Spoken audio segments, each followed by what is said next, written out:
Has it started? Yes, recording started, yeah. Okay, thank you. Right, I'll repeat what I said just then. Welcome to you all. Thank you all for attending. It is 6:30, so we'll start. Item 1 on the agenda, to accept apologies. Do we have any apologies? No, I believe we're all here. I think we are, yes. Yeah. Item 2, any declarations of interest? Yeah, I have one for item 10. Obviously, there's a recommendation for the grants, and I'm a trustee of Up Close Theatre. Thank you. Any others? I've got one. Item 22, member of the British Trust. Right, item 3 on the agenda, public participation. I do have the name of one person, Brian Garman, who I see in the bottom left-hand corner there. Brian, you've got 3 minutes. Over to you. I think you're muted. Yes, oh, good. 3 minutes. Okay. I'm speaking on behalf of item 14. Climate change and destruction of the natural world are the greatest threats we ever face. Climate change is now built in, and the effects are being felt worldwide, and millions of humans will suffer alongside other creatures in the natural world in years to come. If we do not address this crisis, everybody knows, we are facing the end of life on Earth as we currently know it. Some of us here today will not witness the worst effects of the crisis, but future generations will. Children being born today would be facing a very bleak and dangerous future if we cannot turn this around. And as you all know, this is a fight not for ours, but for their futures. Globally, if we are to avoid the worst effects of climate change and begin the long road to reversing it, we must keep to or below 1.5 degrees centigrade of warming. And this requires rapid and unprecedented changes. Globally, this would mean a drastic halving of CO2 by 2030 and reaching net zero by 2050. But this would still give us only a 50-50 chance of achieving that 1.5 C target. In this country, our government declared the climate emergency in May 2019, and the Climate Change Commission set a target for us to be net zero by 2050, which would call for urgent action. We are way off track and nowhere near to meeting the 2050 net zero target nearly 2 years on. This is in a year when the UK will be hosting the G7 and COP26. We are in a world now that is hotter than any time in the last 12,000 years, 16 of the 17 hottest years recorded since 2000. We have witnessed wildfire storms, melting glaciers, ice sheets around the world, and the collapse of biodiversity, with 1 million species reported in danger of extinction. The Climate and Ecological Emergency Bill, CE Bill, from the CE Bill Alliance, which is made up of, amongst others, scientists, academics, businesses, faith groups, trade unions, charities, sets out to address the climate. The CE Bill would ensure the Secretary of State must publish by law a clear climate and ecological emergency strategy, which will cover all aspects of climate change. The CE Bill would ensure that UK takes full responsibility accounting for its entire greenhouse footprints, including emissions from aviation, passenger and international shipping. Currently, emissions from goods produced abroad are not included, and the government claims a 43% reduction in greenhouse gases based on 1990 levels. But if our exported emissions of goods produced abroad were included, reduction would be nearer 12%. The CE Bill would take nature and biodiversity to its heart, with the need to regenerate soils, restore the natural environment, forests, peat bogs, and natural habitats to counter species loss and to optimize the carbon sink capacity of our environment. The CE Bill would set up a citizens' assembly. The duty of this assembly is to consider all evidence and expert advice, deliberate, form strategy, and report back to the Secretary of State. The establishment of a citizens' assembly would give people the power to advise and influence climate and environmental policy. Many people are not comfortable with citizens' assemblies, but citizens' assemblies are not designed to replace our existing democratic processes at national, regional, or local levels. They are designed to be complementary and bring a cross-section of society together, along with experts and stakeholders holders in a non-partisan environment. Outputs from a citizens' assembly then become advisory to the existing parliament or councils within our democratic system. The advantage of a citizens' assembly is that it's able to focus on long-term issues and is not constrained by short-term policies or partisan interests. The ecological and environmental crisis we face requires such long-term focus if we are to overcome it. Citizens' assemblies have been successfully used to bring about change across the globe for many years, including the UK with GM crops, Canada with electoral reform, and Ireland with abortion and same-sex marriage. The CEE bill is about enshrining fairness and accountability regarding the environment into law, and is to apply to the current or any succeeding government. Please vote to approve and adopt minutes from the Decarbonisation and Environment Committee meeting of the 2nd of February, containing a recommendation to support the motion to support the climate and ecological bill. Thank you. Did I go way over there? Sorry. That's all right. Right, we'll move on. Item 4 on the agenda, to approve the minutes of the meeting held on 21st of January. You've all had them in your pack. I'll propose from the chair we take those as a correct record. I don't know if there's a seconder. I'll second them. Oh, heard lots of voices. I'm not sure. Did you get who seconded it, Heather? It was a lady's voice. It was me. Oh yeah, Linda. Linda, thank you. Right. Anyone wish to say anything about those? No. If you can hold up your sheet then and say whether you're in favour. Yes.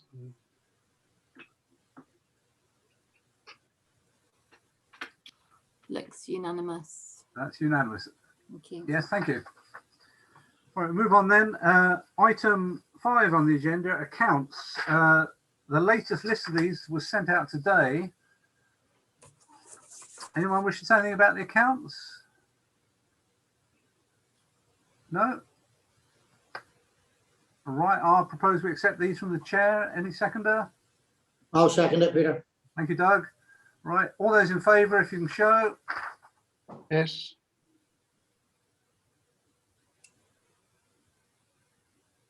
I think that's unanimous again, Yeah. Heather. I think so, yeah. Yeah, thank you.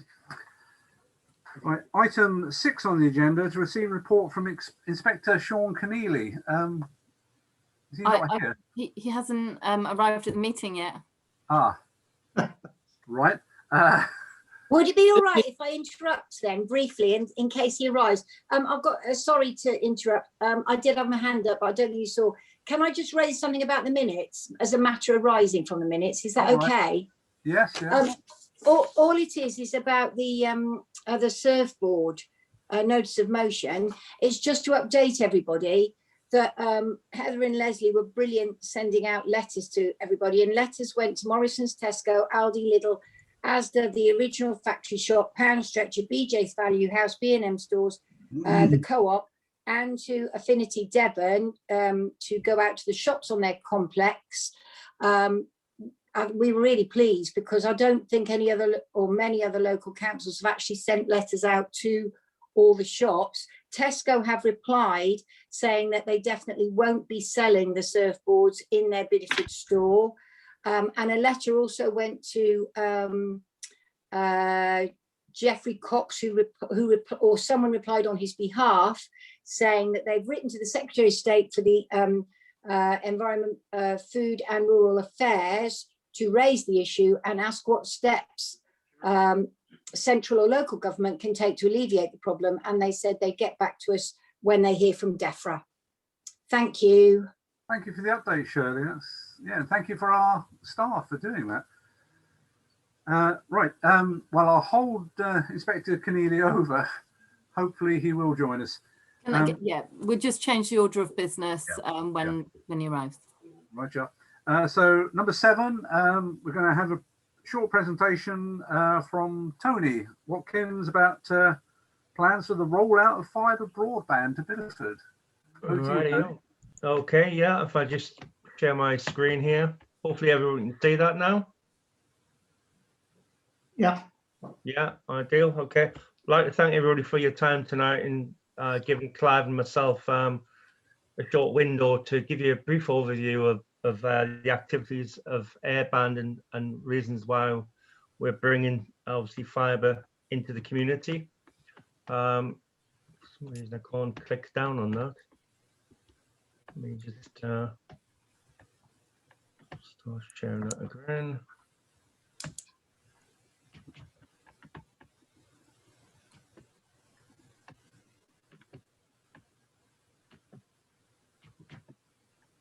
There we go. That's our details there.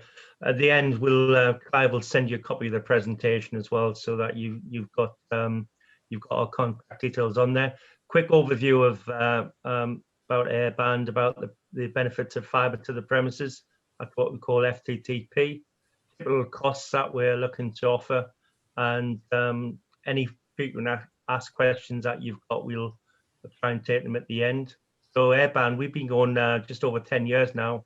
We work with an organisation called Connecting Devon and Somerset, which is CDS, who report up into ECMS, which is also through Building Digital UK. So when we actually come to actually work with CDS, we have to bid for lots in the Devon area and the Somerset area.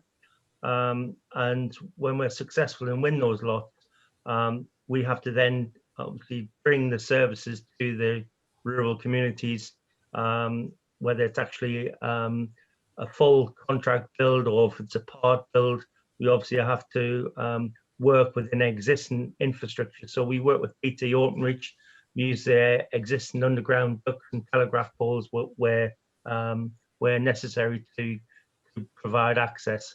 Typically, this shows the sort of local exchange or data center from a local access point, then off either over telegraph poles or using existing underground chambers. What does fibre to the premises mean? Means that you've got higher speed, you've got the right architecture in place. Why is it important? By 2025, the government position is that everybody will have access to super fast broadband, and also obviously BT are decommissioning all the copper exchanges, and everything will be then over fibre. These are typically some of the costs that made affordable.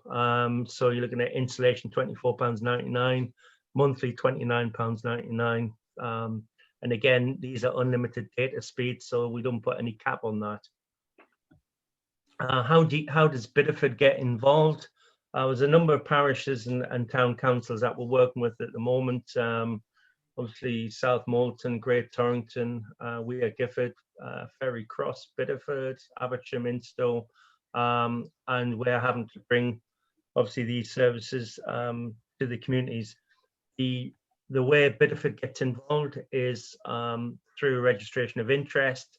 So you can either drop me details directly, or you can actually go onto the website, put in your postcode, and register your details from that point. Once registered, obviously Airband will then keep in touch with you in terms of marketing and information, just to keep you updated as to our progress with the rollout. Typically, the equipment at the consumer end is a fibre router and a twisted port socket, which we obviously put on the wall. So it's quite a simple internal installation. These are some of the questions we get asked. Our network operations centre is based in Worcester. Our Devon office is based in Willen. Having said that, we are now looking for larger premises in the Devon area, because we've outgrown those within the last sort of 6 months. Company's doubled in size since the last 12 months. And we're really now making progress in terms of actually getting the services delivered. So I'd like to thank you for your time. Appreciate you've got a lot to pack in, but happily take any questions if you've got any questions that you want to ask. Yeah. Oh, thank you for that. That's very quick. Can I just ask, you are a commercial provider. In my road this last week, I've had, is it Jurassic Fibre? Yeah, so Airband's an independent internet service provider. So the package that we're offering is effectively a wholesale package, which would mean that in a year or 2 years' time, if any other reseller wanted to take our services and resell it, then it could commercially do so. And the market is open competition. So you've got Openreach, you've got Jurassic, you've got Airband, you've got the satellite providers, EE, Vodafone, 3 to all choose from. This is not a one size fits all. What we are saying is that we have been contracted in to deliver this fibre service to the Bideford area. And in doing so, obviously, it gives you the ability to choose whether you want to stay with the existing provider, or if you feel the offer from Airband is, you know, competitively attractive. Michelle, thank you. Councillor Bushby. Thank you, Chair. Well, it's very interesting presentation. I've heard similar from other providers such as BT in the past, but I just wonder, this is, you know, the first time to my knowledge on the town council that we've had a private company in basically selling their wares. Is this now going to be the norm moving forward? Because you know, you open a can of worms when you start, I think, you know, allowing this type of presentation, because you know it could be lots of similar companies all want to jump on the bandwagon. So in answer to the question, so what we have to do is we have to do what we call early engagement. Just what happens is lots of the communities see our vans, see our engineers doing all the civils work, and they want to know what's going on, and they want to know why it's happening and what are the reasons. So what we try and do is usually we do, you know, face-to-face meetings with the parish councils and town councils. By being able to actually do the Zoom meeting, it enables us to at least give you, as a town council, a brief overview in terms of what we are doing. So at least you've got an early indication as to the activities of Airband. So, you know, I'd like to just caveat with again, thank you for obviously Clive for setting the meeting up, and obviously for Peter and your team to actually allow us to give this presentation. Thank you. Councillor Lawrence. Yeah, I'd just like to echo Councillor Bushby's concerns about having a commercial company in a meeting for the town council, when, as the mayor has quite rightly said, we've had Jurassic Fibre in the street recently. Why aren't they here giving a presentation? Why aren't BT here giving a presentation? I don't actually agree with the fact that a commercial company should come along like this and give a presentation. It's not fair on the other companies in my book. Can I just add to that as well, please? When we were approached by Airband, we did ask the question, and I specifically asked the question, was it a commercial presentation? And I was told that it was engagement and it was common amongst parish councils. So that looked like a commercial presentation to me. Very much so. Prices and everything. I'm not disputing that, but I'm just saying what the answer was that I got. Anyway, I think we move on. Yeah. Are there any other questions? No. Right. Thank you for that. We will move on. Right. Inspector Keneally's not here yet, I take it. No, can't see him. Right. Go on to. I believe Inspector Keneally retired yesterday, so we might be waiting a long time. I had been told that although Inspector Keneally had retired yesterday, he would be coming. He has confirmed his attendance. So thank you for that. Cheers. Right. Thank you. Item 8 on the agenda, to receive the written report from County Councillor Mrs. Linda Hellier. You've all had that. And can I say thank you for a very full report? Yeah, I'm happy to take any questions and I'll try and give you an answer. Thank you. Are there any questions? Sorry. Councillor Bushby? Just to thank you. I did ring Councillor Hellier and pass on my comment, my thanks, but I'd just like to do this publicly. Northdown Road is a pleasure to drive on. It's a pity all our roads aren't like that. Thank you. Thank you. No, there's just one point I'll raise about you put about Devon County installing 42 electric charging points across the county, another 78 are planned.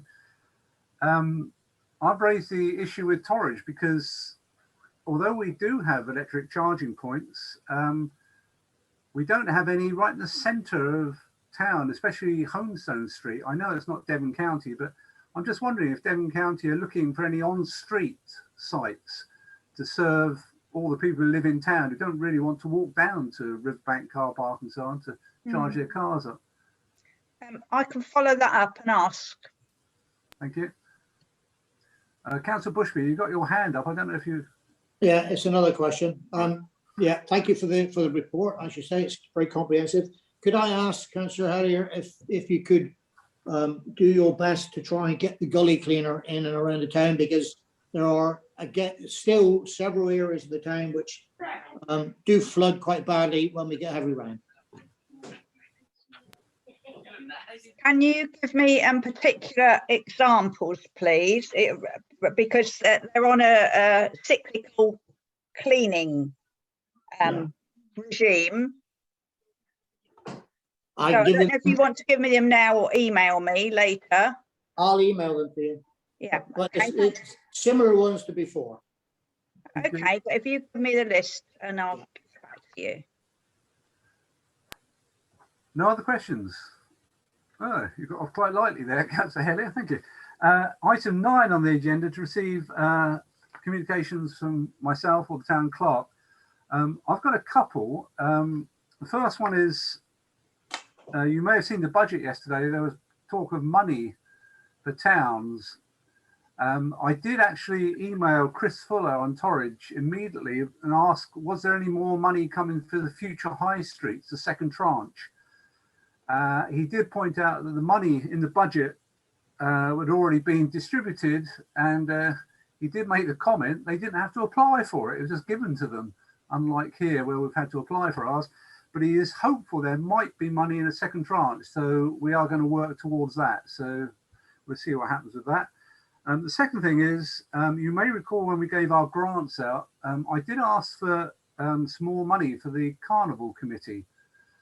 And I would like to ask you, would you support me writing a letter to the Carnival Committee, asking them, would they consider preparing a banner that says NHS workers? Because I would like the Carnival this year, hopefully it will go ahead, to be headed by a selection of our NHS workers carrying a banner, because I think it would be a very public acknowledgement of all their work during this time. I'll second that. Thank you. I won't ask for a vote. Is there anyone who is against it? It's not a formal proposal as such. Right, Councillor Gov. Mr. Mayor, yeah, I'm the committee. I'm the chairman for that committee, and we are fingers crossed hoping to hold a carnival, and that would be lovely. Yeah, I can sort that one out for you if you like. You can get a nice banner sorted. Yeah, that's thank you. Right, I've got one other thing, but I think it comes up. I will mention it now. The Bideford Railway Heritage Centre over East Water. I'm not sure if you're aware that if you've been to Northern Town Hall, you may have seen they've got a lovely nameplate from an old steam train that says Northern on it. And Barnsport has one. I think Ilfracombe's got one as well. When the trains were scrapped in the 60s, British Rail offered these nameplates to the town councils. Everyone accepted except Bideford. I'm not sure. Nobody's quite certain why Bideford never accepted it. But anyway, it came up for auction last week. And they wrote to the British Trust. The British Trust has given them quite a large grant. They've raised money themselves, and they've actually purchased it.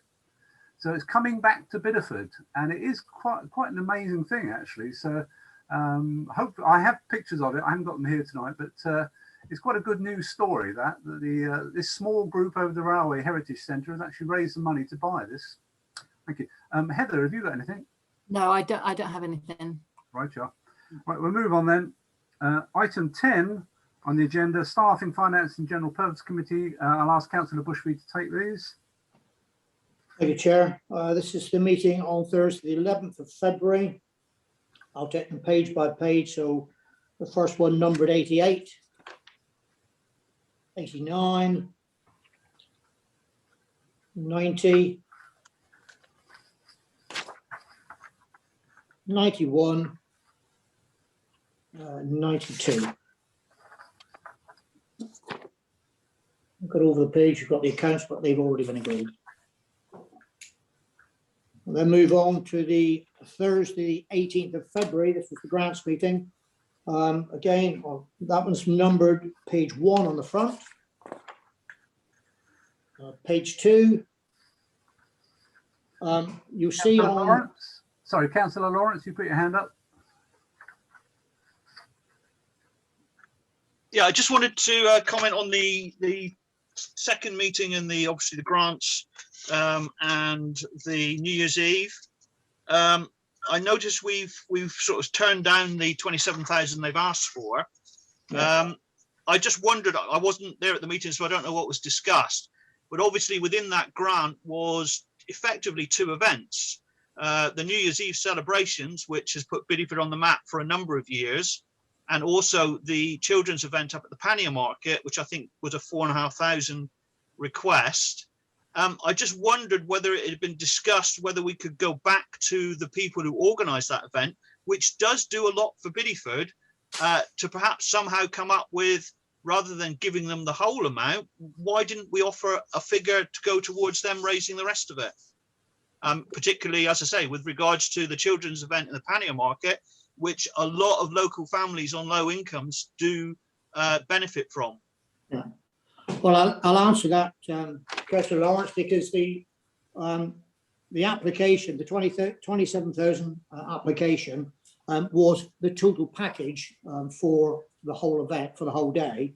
And it was made very clear in the correspondence that, you know, the town council, if they weren't going to fund the whole event, then the organisers would not be putting on any event. So there was no discussion about a separate event, because clearly, you know, they wanted the 27,000.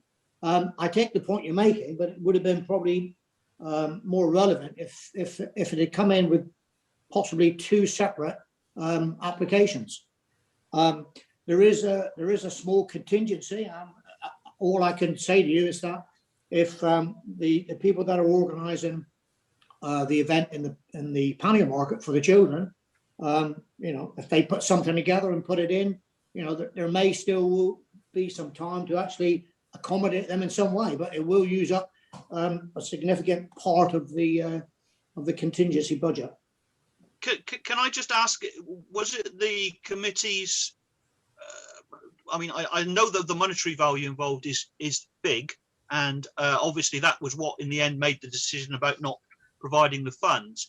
But I mean, does the committee still support sort of a New Year's Eve celebration on the quay, or no, I mean, not at all. Not at all. Not at all.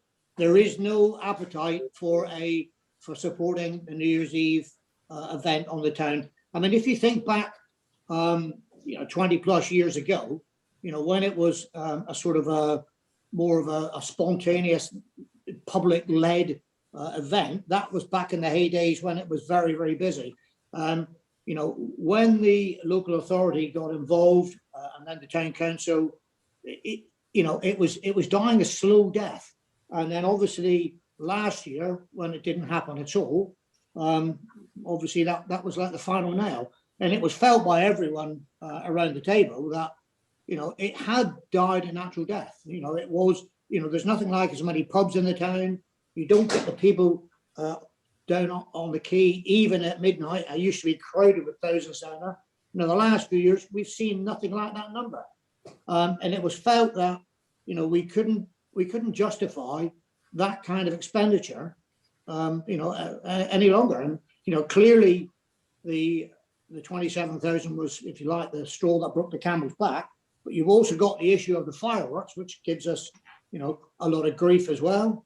So it was just felt this, you know, this year that this was an opportune time to actually cut ties with that event and to focus entirely on the Christmas light switch on event, which again is another expensive item, but we own the Christmas lights. It's our celebration, you know, it's our event, turning the Christmas lights on.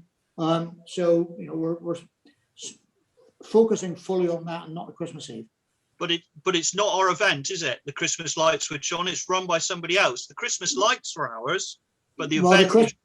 The Christmas lights event is ours really, because we fund it in its entirety, and you know what's actually put on is put on in working with the council in the detail of what actually goes on. So you know it may not be 100% our own event, but it's certainly far more our event than what the Christmas lights than what New Year's Eve is. But of course the cost of that is not just the 18,500, but it's obviously the 40,000 we then spend on the Christmas lights, isn't it? Well, so you're putting 58,500 pounds into a pot for promoting the town, which doesn't have the same promotion as New Year's Eve. Well, with all due respect, I think you're confusing the actual Christmas lights themselves with the switch on event. If we didn't have any switch on event at all, we'd still have the Christmas lights. Yeah, but so, what I'm saying is the overall cost to the council is 58,500 for the Christmas lights, including the switch on. Yeah, if you look at it like that, but you'd still have the lights no matter what, wouldn't you? But getting back to your point about New Year's Eve, you can't put on a small New Year's Eve. You have to do it 100% or do none at all. And in the past, the organisers of the event had got quite a bit of sponsorship themselves, but for a variety of reasons, probably COVID related, this year they haven't got any external funding. So the total package that they wanted was £27,000, and it was presented as a sort of a take it or leave it scenario. You either fund it 100% or nothing. No, fully understand that, and I would not have voted to pay £27,500 for the New Year's Eve event. I'm just trying to gauge the committee's sort of commitment to it, which looks as if they don't really want it to happen. If another provider came along with a lower budget to put on a similar event but not at the same cost, would it still be the same answer? So if somebody came back next year, are you saying that that's it? Well, I mean, obviously, next year is a totally different thing. We look at every application that comes in when it comes, for grant considerations. And clearly, if someone put in a proposal to have some kind of New Year's Eve celebration, and it was affordable, and members decided they wanted to support it, well, members wanted it, wanted this, to support it. But what decision we make now, it's not cast in stone, is it? Can I, Councillor Gubb, you put your hand up? Yeah, I mean, I just wanted to add, I was ribbed quite a bit on social media after it burst onto Facebook. I would just like to say that for the Christmas lights, I always give my services free. I just wanted to, people to understand that everything I do for Bideford, I do it for free. I don't want people to think that I'm making money on any of it regarding my business. It's all free because that's who I am. I just want to give Bideford my time. And it got to me a little bit, the media, but just wanted to let people know that I do it for nothing. Thank you. Thank you, Jude. That's lovely, very good of you, and I did know that. But clearly, there are other people in the commercial world that obviously can't, and they can't give their time for free. It's their business.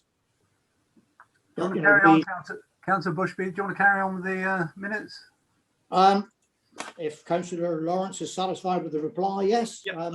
Happy with that reply. Okay, thank you. Okay, where are we? That was page 2. Over to page 3. One slight correction. I think not a correction. The actual minute is correct, but you'll see the Christmas lights, the New Year's Eve event. It was actually proposed by Councillor McGough and seconded by Councillor Gubb, rather than what was actually, I think, put in the local paper, where it was I think it was proposed by Councillor Bushby and seconded by Councillor McGough, but it's a small point, but these are correct. Over to page 4. There you've got your main list of page 3 and page 4, the grant recipients, totaling £78,965 with a £3,000 contingency. And as I say, Councillor Lawrence, if you get the guy that organises the event in the pannier market to put something together, that can be considered. So including the contingency, you've got 81,965, which is a very, very generous allocation. Thank you for that, Councillor Bushby. Councillor Mackenzie. If Doug's proposing them, I'll second them. But I'll also add that I was speaking to the person that organises the event in the pannier market, and they do it on behalf of the main New Year's Eve committee, and they're not interested in doing it because they think that it would be inappropriate for them to do so. Just let you know that. But I'll second the minutes. Thank you. Okay. There you go. So, right, we're going to the vote. Nobody else wished to speak. All those in favour of accepting those, can you show?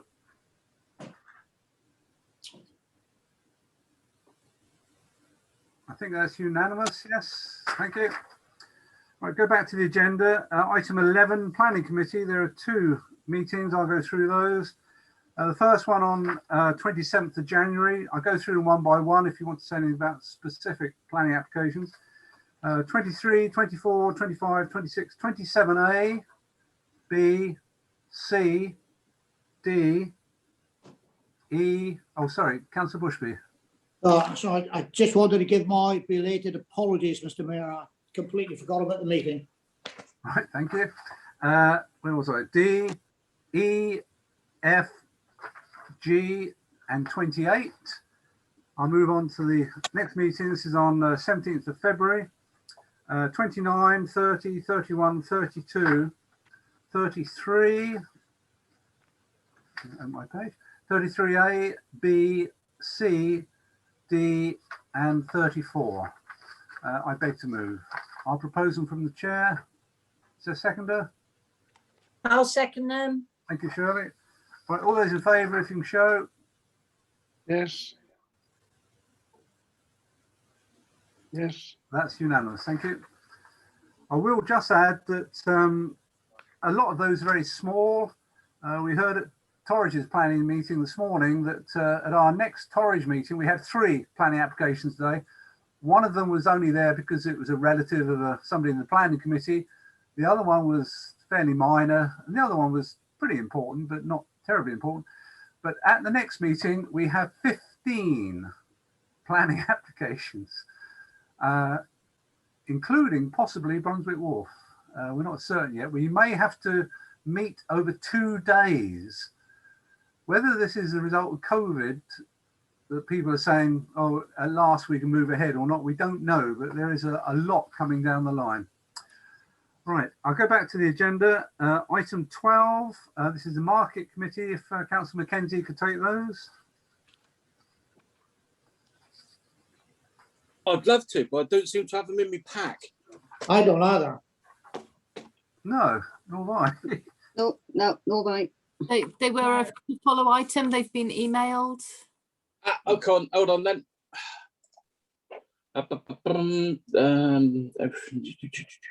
Were they from you, Heather, or from Richard.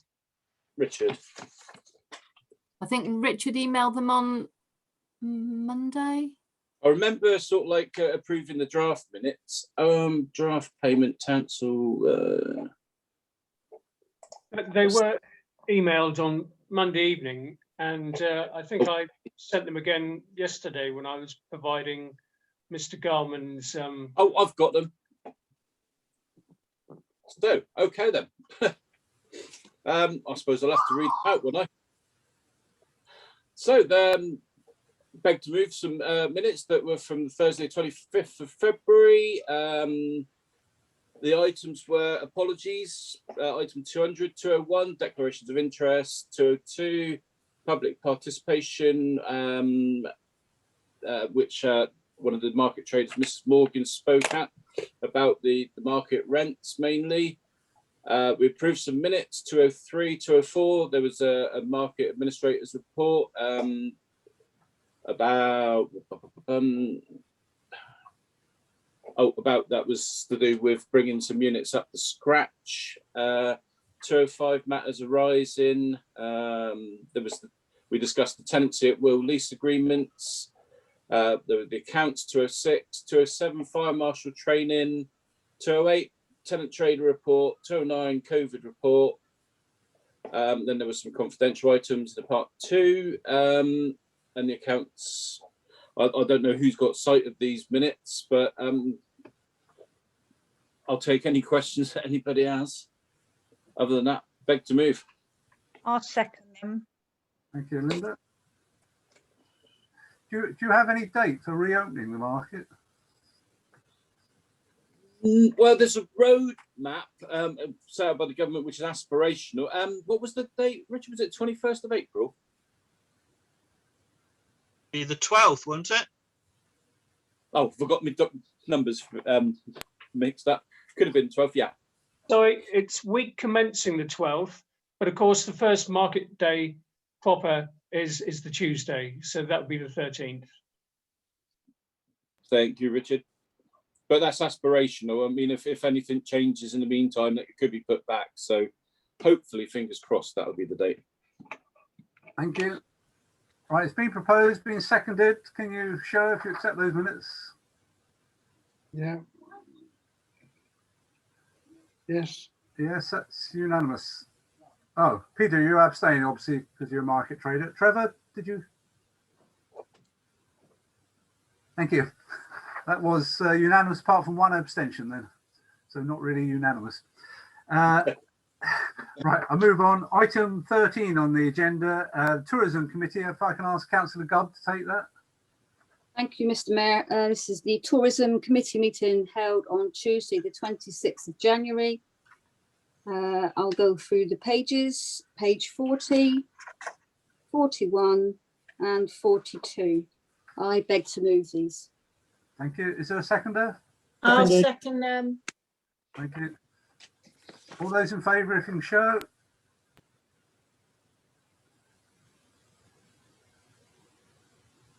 Yes, that's unanimous. Thank you. I move on. Item 14, Decarbonisation Environment Committee. Councillor James Craigie. Thank you very much. I'll go page by page, if that's all right. First page 73, 74, 75, and 76. And then we've got on to 77 and 78, which includes the recommendation to write to Geoffrey Cox about the climate and emergency thing that Brian discussed. 79 and 80, and I beg to move. Thank you. Is there a seconder? I'll second that, Mr. Mayor. Thank you. Nobody wishes to raise any points? No? Right, we go straight to the vote then. All those in favour? Yes. Yes. Yep, that's unanimous. Thank you. I didn't have my hand up, Chair. Oh, sorry. So what are you voting? Are you voting against or abstaining? Against, yeah. Against, thank you. Right, we'll move back to the main agenda then. Item 15, the Emergency Planning Committee. I'll take those. This is the meeting held on the 15th of February. Page 14, page 15, page 16. I beg to move. Is there a seconder? Seconded. I'll second it. Oh, Councillor Bushby was first there. All those in favour, if you can show. Yes. Yes. That is unanimous. Thank you. Right, we go on to item 16, to nominate a representative to join the Rural / Market Towns grouping. There is a small report on this on the next page. You remember we joined this, and they'd like a representative to attend their meeting on Monday, 29th of March. Do we have any volunteers?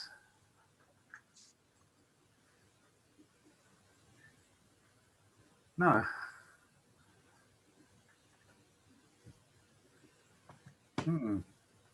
Nobody wants to join a Zoom meeting on Monday, 29th of March? What time is it, Peter? It actually tells you on the agenda there. It's 4:30 to 6. Well, I would do it, except we've got an emergency planning meeting then, haven't we? Do we? I've got Monday, 29th of March, 5 o'clock emergency planning meeting, because it moved a week because of CNR. Oh, that's right, yes. The week before. Yeah, you're quite right. So members of the Emergency Planning Committee, we've already moved that meeting once because of readjusting their meeting. So if you're on the Emergency Planning Committee, I'm afraid you probably are ruled out because you'll miss that meeting. I'm afraid I can't do the work commitments. I won't finish work until about 5:15, I'm afraid, Chair. Right. Anyone else? Anyone who would like to volunteer? We could nominate a representative for future meetings and give apologies for this one. Interesting. Or we could not have one. Doesn't matter, does it? You don't Well, have to. We do get sent the emails, don't we? I think I've had one. I've read. Yes, I have been sending them out. Yeah. Councillor McGough has his hand up. Did he? Oh, sorry, Councillor McGough. Yes. Thank you, Mr. Mayor. I'm happy to sit at that meeting for you. Not a problem. Then I can give the feedback to the market meeting, if you like. The market committee, sorry, afterwards, if you want. Thank you. Right, we'll take a vote on that then. All those in favour?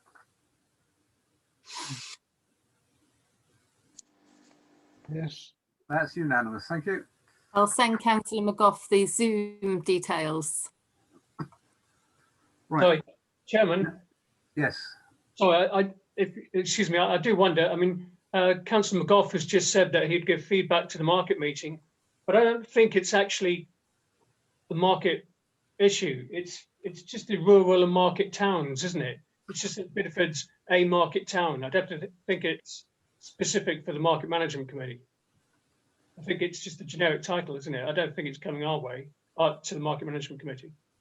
No, that's correct. Yeah. Good point. So perhaps Councillor McGough could report back to the finance and general purposes. I suspect that's probably more useful. Yeah. Mr. Mayor, I'll report back to whoever you want me to report back to. Oh, thank you. Okay, thanks. Right. I'll move on then. Item 17. Now, this one is quite important. You're probably all aware our maintenance team is a real bonus for this town, I think. At the moment, they're based in what used to be Jigsaw in Victoria Park. Jigsaws have gone. And now Torridge have renewed the contract with Tivoli, the grounds maintenance people, for 1 year. Tivoli have not been re-employed in North Devon. They are currently based, I think, in Braunton. So they're going to re-site themselves over in Torridge. And Torridge has offered them the accommodation currently used by our maintenance team. And we've been told we have to vacate. So we're looking for somewhere new. Councillor Bushby and myself and the town clerk went down to see an alternative site we've been offered in the cattle market.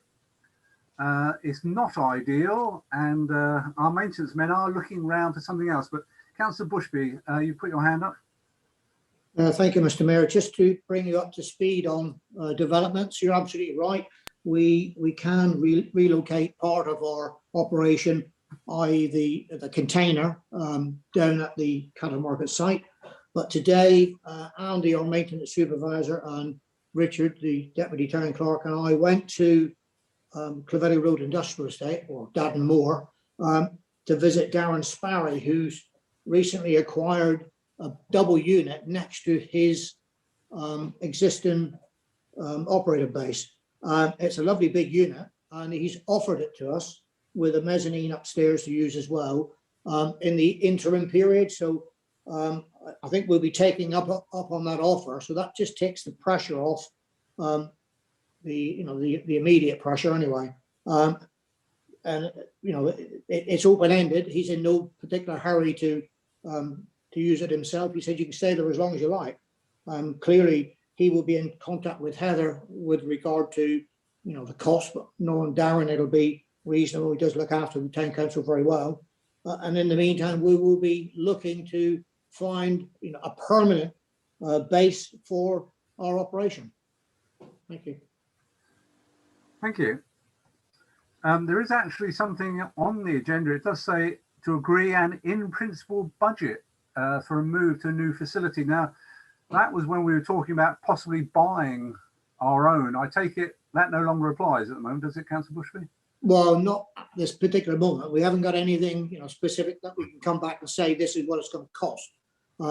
So no, that probably doesn't. But there will be obviously a temporary cost involved in moving up to DS Electricals.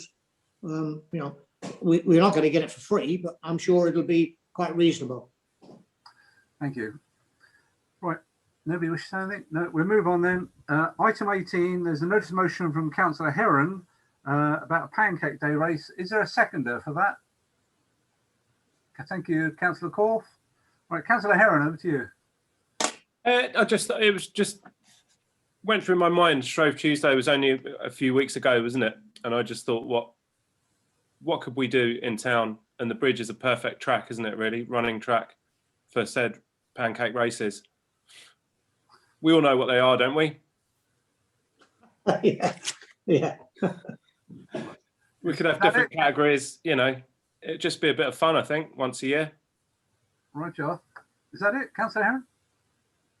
I don't think there's that much more to add. It's pancake races across the bridge. We'd need the bridge. I mean, we'd have to get some help from Devon County, wouldn't we, to shut the bridge for a couple of hours, however long it may take. This is what I was going to come back to you on, because we did close the bridge once before. I'm ignoring the New Year's Eve, which is different, of course, but we did close it once when we, for those councillors who weren't here a few years ago, the Bridge Trust gets 10 shillings a year, 50p for the younger ones, from the Guild of Weavers and something, Shearmen and Fullers of Exeter. And they have the right for that 50p a year to drive sheep across the bridge. As far as I know, they hadn't exercised that right for about 400 years. A couple of years ago, or a few years ago now, they rang me up when I was chair of the British Trust and said they wanted to exercise that right. We did close the bridge. We closed it on a Saturday afternoon. It was actually, there was a lot of paperwork and it was very complicated. And I'm just wondering whether we might not look to staging this in Victoria Park, perhaps in working with the cafe there. Once you start closing roads, you start upsetting people. It also becomes quite complicated. I can't imagine anyone being upset by pancake races. Oh, the drivers will if they can't cross the bridge, don't you worry. A lot of people complain about the sheep. But there we are. It's not all about driving, though, is it? Sorry? The town's not all about driving. No, it's not. But you do have to consider the rest of the population. Councillor Bushby, you were first. Thank you, Mr. Mayor. Well, you've almost said quite well what I was going to mention. The fact we will get loads and loads and loads of stick if we put a road closure on the bridge, for a couple of hours for a pancake race. I mean, if it was for something quite serious, we get some stick over it. But for something, don't you take this the wrong way, but trivial as a pancake race. It's not trivial, Councillor Bushby. It's not trivial. It's quite a serious event. I did say don't get upset about the word. No, I'm not upset. I'm just correcting you. But the public at large, the motorists that would be upset would think it was trivial. Believe you me. I think it's a good idea, just in the wrong place. Have it in the if it needs to be on a hard standing, try the Pill or something like that, outside the Reds Rowing Club or somewhere else in the town, but Thank not you. across the bridge. Thank you. Councillor Mackenzie, you're next.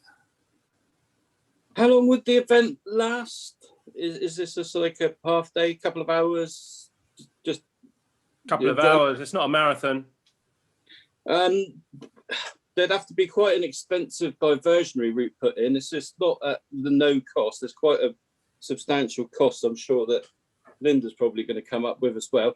But also it's the inconvenience to the people that may want to go shopping. There's a lot of elderly people, disabled people, vulnerable adults that would need to use taxis, whatever, and their costs would be increased probably sixfold to follow any diversionary route. Yeah, I quite agree with Councillor Bushby. I don't think it's the right place, and I doubt if you'd even get the road closure anyway, because it's a second route for emergency services. If you had enough further advance warning, Councillor Heron, can you wait, please? There are other speakers. Yeah, I was just also going to say that if there was a problem on the main bridge, a crash or whatever, you know, where are the emergency services going to go if they need to get across? Thank you, Councillor Hellier. I'll just add that I think it's a nice idea to have it. I think the idea of having it in the park, not on the highway, is much more sensible. There would be considerable costs, as Councillor Mackenzie said, for a traffic order and the diversion. It would be the buses and everyone would be affected. You know, the traffic chaos that ensues when even part of the Torridge Bridge is, you know, got the closed for work, or if any of the bridges are closed for an accident or any reason. So so on the notice of motion, it doesn't think there are many financial implications, but there are, and it would also be affecting not just people who live here driving, but people trying to get through Bideford sort of A to B. So I would think it's a nice idea. Part of the world I came from in Oney, and they have a very famous pancake race. But I think you could do that quite nicely in the park. Thank you. I would just add I did look through my records, and the last pancake race was actually quite a long time ago, back in the late 60s, early 70s. It was actually held on the quay. But there's another possible point. Anyway, back to Councillor Heron. Cool, let's do it on the quay then. If it's going to cause so much grief, I just thought it might be quite a nice kind of showstopper thing to shut the bridge for a bit and have some pancake races, but let's do it on the quay. We'll have to apply to Torridge, who own the quay, but we can ask. I'm sure they'll let us, won't they? I'm sure they will. Councillor Lawrence. Yeah, I think it's an excellent idea. I tend to agree with other councillors with the fact that the bridge would be not cost effective. Can I suggest we sort of put this on the agenda for the next tourism committee and discuss it further there? That makes more sense than sort of going on about it here at the main council meeting. It's a tourism event, and we could add it to the annual sort of events that we do through the tourism committee.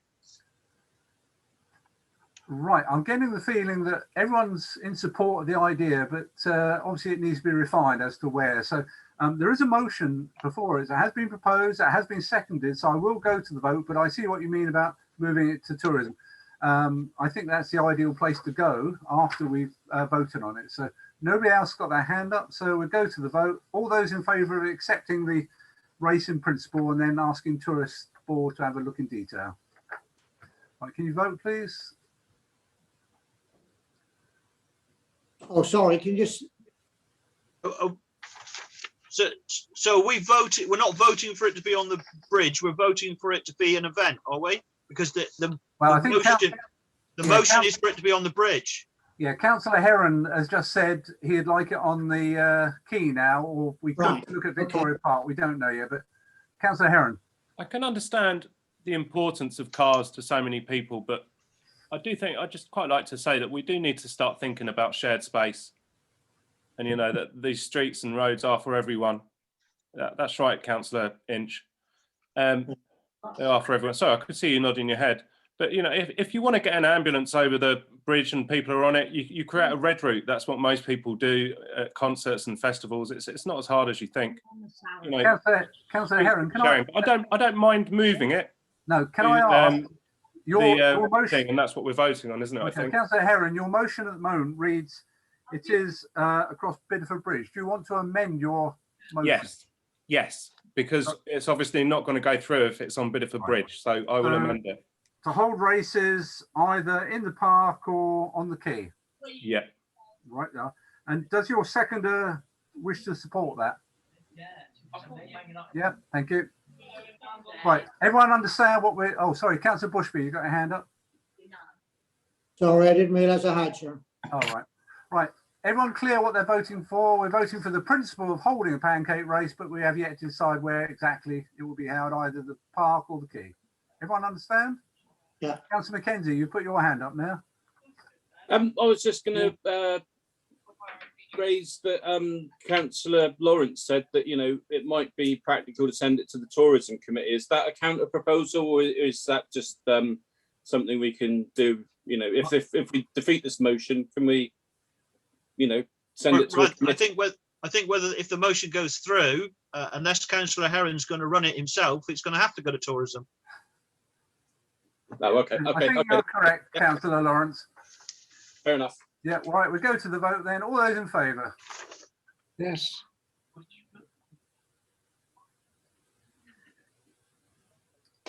That is unanimous. Thank you. Right, move on to the next motion. This is from Councillor Mrs. Langford. You've all read it. Is there a seconder? Yes, thank you. Councillor James Craig. Over to you, Councillor Langford. Thank you very much. I will just in brief, I just want to give you a bit of a background on this. Leslie and I have been battling with TDC over this for over a year now. A year ago, the residents of that estate asked for a dog waste bin, and they were told no, that they would need to wait until the estate was finished. The estate is now finished.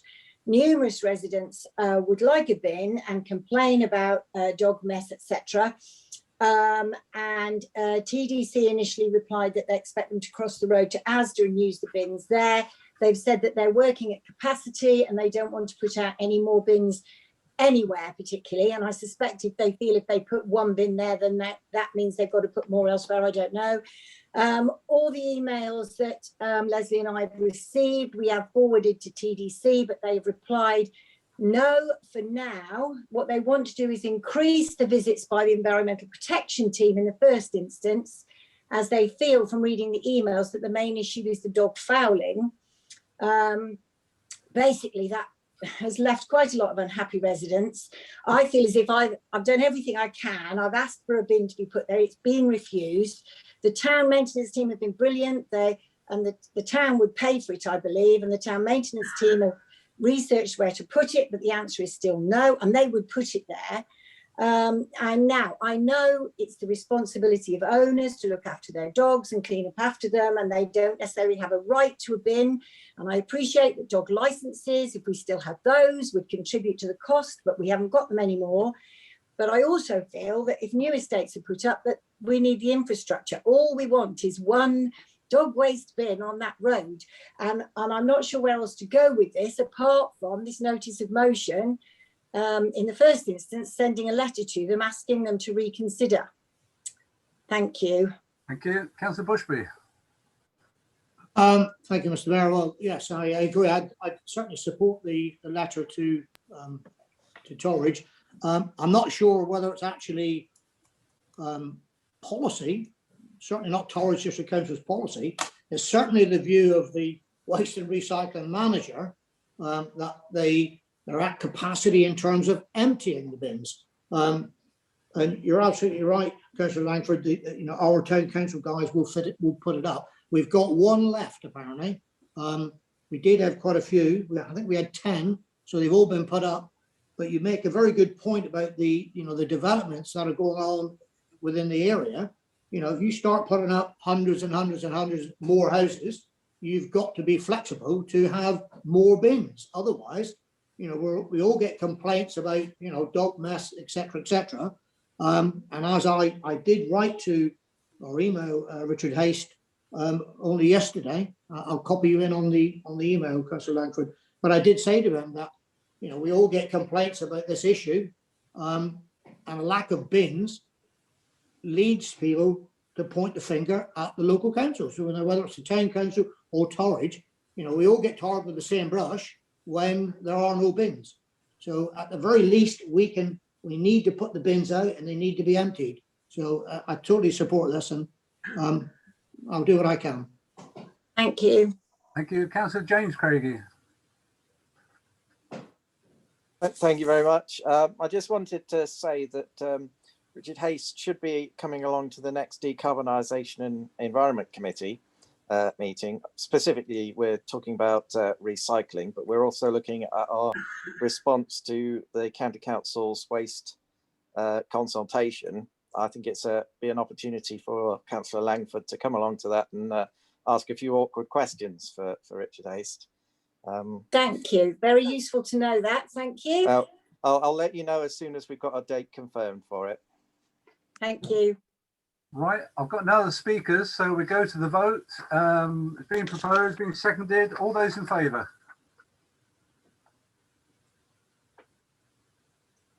Yes. That's unanimous. Thank you. Oh, sorry, Bob. Did you vote? I said yes. Oh, right. Sorry, can't see you. Right, we'll move on. Item 20, the DALC. Can we have a report from Councillor Mrs. Craigie? Thank you very much, Chair. There's not a lot to report. We had a discussion on the council tax rises, and you'll be pleased to know that compared to a lot of other councils, we've done really well in that we're only going to increase it with inflation. Some of the councils, town councils at the same sort of size as us, are increasing it 20%, 30% and 40%. So in comparison, we've done very well. They're obviously saying it's because of COVID. The other thing, although it's not under doubt, could you go to the Bideford Archive meeting, Bideford an area, whatever it's called, Northern Archive meeting as Deputy Mayor, and just to report back to them, to you about that they're doing good work. And I did ask them if we have a fair in the summer, will they come? And they said they would be delighted to. That's all. Thank you. Thank you. Right, we'll move on. Item 21, Torridge District Council receive an update. I'll welcome anyone here, but I'll just pick out a few things. The main thing Torridge has done in the last month is set the budget. You've probably all read the problems that face Torridge. They are raising, the council tax is going up, I think, £95 a year for Band D properties. Of that, Torridge only gets about £5, and the town council gets a minuscule amount. Other things that might affect Bideford, you've probably all seen the furore about jet skis. I keep getting told that they can launch from Bank End. Not sure it's a very good launch site there, but we'll see what happens. The play strategy for Torridge has been accepted at long last. So hopefully we will see some work on replacing some of the decrepit equipment. And the other thing is, and I know I get asked a lot about this, the Patch and Parrot. We have had an update, but it was all in part 2. So I can't tell you anything about it. All I can say, it wasn't good. Any other councillors wish to add to that? Can I just, sorry. When did you get sorry, Councillor Langford. Oh, thank you. Just to say that we've had an email today from Adrian Avery about Victoria Park and about the fact that they've actually put together Friends of Victoria Park group to raise money for upgrading Victoria Park. I mean, this is following on from the play strategy. The play strategy is being called in, but I think the reason for it being called in, as far as I know, is that it's to do with whether there should be a specific budget. I think that's why Councillor Pennington called it in, as to whether there should be a specific budget for replacement and repair. But anyway, this Friends of Victoria Park group has been put together, and I think they're meeting it tomorrow. They've said that there is 20,106 money, I believe, and they're chasing that. But I don't know if you, Mr. Mayor, I don't know if you want to say anything about the money that we've actually allocated to TDC, because they've got to request that they can use. It was 40 to 45,000, wasn't it, from the Bridge Trust and from the town. I think Adrian Avery is wondering if that can be used for Victoria Park, and I suspect at some point they might be asking us if that's possible, because we originally gave it for repairs, didn't we? Yes, I have already told Adrian that that money is there. Yeah. We did actually vote for it to be used on the outlying play areas, but I did say to him, if Victoria Park is first on the list, if that money is used for that, then any other money that comes in should be used immediately for the outlying areas. Although some of the outlying areas, they have actually replaced their equipment in the last year or so. But I'm waiting for him to come back to me on that. Councillor Bushby. Yeah. If Councillor Langford is going to propose that, I certainly second it, that the money that the town council has set aside definitely should be used in Victoria Park. It is our principal park in the area, and it desperately needs some urgent work. So I think if the message goes to Tories that it can be used for that purpose, and hopefully the Bridge Trust will agree that theirs can as well. We want to get it done for this summer. If you're proposing that, Councillor Langford, I'll second it. If that's what I mean, Mr. Mayor, do you want to deal with that now? Because I'm happy to propose it if we can deal with it now. We can't do it under this agenda item. It's only for information. We can put it on the. I can put it on the next SFGP agenda if you like, which is only at the end of March. That would be lovely. Councillor Hellier. Well, if we're talking about the play park, Origins play park strategy, and that their constant lack of budget and where to spend money, east of the water has more families with young children than any other area of Porridge, and yet the play equipment up at Polyfield is woefully inadequate.